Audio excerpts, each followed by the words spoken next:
parfait pour les pecs et les biceps, un truc efficace qui prend pas 3 heures. Eh bien aujourd'hui, on décortique un plan d'action super complet qui tient en 45 à 60 minutes pour avoir de vrais résultats. Allez, on attaque, c'est parti. Alors voilà le plan de match. On commence avec un échauffement indispensable, ensuite on enchaîne 2 gros blocs, un pour la puissance des pecs, l'autre pour la définition des biceps. Pour les plus courageux, il y a un finisher qui va piquer et on terminera avec les clés pour vraiment construire du muscle. C'est simple, c'est clair, on y va? On ne le dira jamais assez, l'échauffement, c'est pas une option. C'est 5 à 8 minutes, c'est vraiment un investissement pour la suite de la séance. L'objectif, c'est simple, bien réveiller les muscles qui vont travailler pour être plus performants et surtout pour éviter de se blesser. Ok, voilà comment on procède. On commence tranquille avec des cercles d'épaules et de bras pour bien lubrifier les articulations. Ensuite, on passe à 10 pompes bien lentes, histoire de bien sentir les pectoraux s'activer. Et on finit avec 5 petites tractions, assistées ou en négatif, juste pour dire bonjour aux biceps et au dos. Le but, c'est de préparer la machine, pas de la fatiguer. Bon, ça y est, on est chaud. On attaque le premier gros morceau, la construction des pectoraux. On va se concentrer sur 3 exercices de base, mais terriblement efficaces pour gagner en puissance et en volume. On commence avec un grand classique, les pompes. L'objectif, de 12 à 20 répétitions, c'est la fourchette idéale pour l'hypertrophie, autrement dit pour faire grossir le muscle. Et le temps de repos, entre 60 et 90 secondes, c'est juste ce qu'il faut pour récupérer sans que l'intensité ne retombe. Alors là, attention, c'est le détail qui change tout. On oublie la vitesse, on pense contrôle. En descendant doucement sur environ 2 secondes, on augmente ce qu'on appelle le temps sous tension. Et ça, c'est un des secrets pour vraiment forcer le muscle à se développer. C'est là que ça devient intéressant. Regardez bien comment une petite modification peut tout changer. Les pompes classiques, ça bosse l'ensemble du pectoral. Mais dès qu'on surélève les pieds, hop, on déplace le focus sur la partie supérieure. C'est parfait pour développer ce fameux haut de pec qui est souvent plus difficile à sentir. Forcément, comme l'exercice est plus dur, on ajuste un peu les chiffres. On part sur 3 séries de 10 à 15 répétitions. On reste dans une bonne zone pour la croissance, mais on fait un peu moins de reps pour être sûr de garder une technique parfaite. Et 1 minute de repos, pas une de plus, pour maintenir la pression.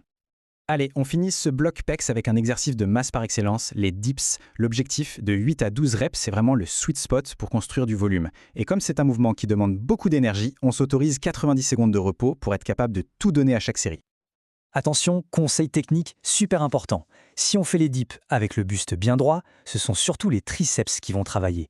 Le secret pour vraiment solliciter les pectoraux, c'est de pencher le buste en avant. Ce petit ajustement de posture change complètement la donne. C'est la clé de cet exercice. Les pectoraux ont bien travaillé, c'est parfait. On passe maintenant au deuxième bloc, on va s'occuper des biceps en cherchant à la fois l'épaisseur et la définition. On va aller chercher une bonne congestion avec 3 exercices qui se complètent bien. On attaque les biceps avec l'exercice de force numéro 1, les tractions en supination, c'est-à-dire avec les paumes des mains tournées vers soi. On le met en premier parce que c'est ce qui va permettre de construire une base solide. La fourchette de 6 à 10 reps est parfaite pour bâtir de l'épaisseur. La source est très claire là-dessus, ce mouvement est fondamental. Alors que plein d'autres exercices vont travailler le pic du biceps, les tractions en supination, elles, sont réputées pour construire une base large et dense. C'est vraiment l'exercice de masse pour les bras. Là, on change complètement de technique. On oublie les répétitions, on passe en isométrie. Le défi, c'est de tenir la position haute, le menton au-dessus de la barre, avec la contraction maximale pendant 10 à 20 secondes. Ça brûle, c'est intense, mais c'est une méthode redoutable pour choquer le muscle.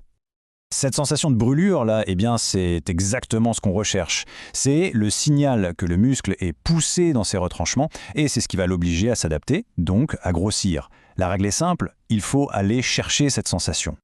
Et on termine le bloc biceps avec un exercice de finition. L'idée ici avec la barre à ressort, c'est d'avoir une tension continue. On vise 4 séries de 15 à 20 répétitions, en se concentrant vraiment sur une contraction lente et en serrant bien fort en haut du mouvement. C'est excellent pour la définition. Bon, le gros du travail est fait. Mais pour ceux qui ont encore de l'énergie et qui veulent vraiment tout donner, la source propose un finisher. C'est optionnel, c'est brutal, on va pas se mentir, mais c'est conçu pour vider les dernières gouttes d'énergie et maximiser le stimulus de croissance.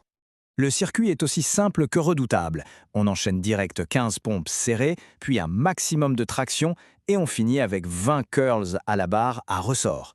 Tout ça sans pause. Ensuite, on prend 1 minute pour souffler et on refait le circuit une deuxième fois. La congestion est garantie. L'entraînement est terminé, bravo.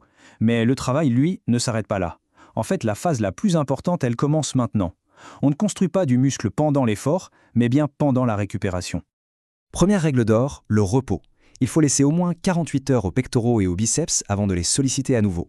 C'est pendant ce temps que les fibres musculaires se réparent et deviennent plus fortes. S'entraîner trop tôt, c'est complètement contre-productif. Deuxième chiffre crucial, 7 à 8 heures. C'est le temps de sommeil recommandé chaque nuit. C'est pendant qu'on dort que le corps fait le plus gros du travail de réparation et de construction musculaire. Le sommeil, ce n'est vraiment pas négociable. Pour résumer, le succès de ce programme repose sur 4 piliers. Premièrement, la fréquence. On vise 2 à 3 séances de ce type par semaine. Deuxièmement, la nutrition. Il faut assez de protéines pour reconstruire les muscles. Troisièmement, la progression. On essaye de faire un peu mieux chaque semaine. Et enfin, le plus important, la qualité de l'exécution prime toujours sur la quantité. Voilà, on a là une base de travail extrêmement solide. Ce programme donne tous les outils nécessaires pour bien progresser. Maintenant, la vraie question, c'est de savoir comment on va le faire évoluer dans le temps. Peut-être en ajoutant des poids, en réduisant les temps de repos, en changeant certains exercices. Les possibilités sont infinies. La progression, elle, ne s'arrête jamais.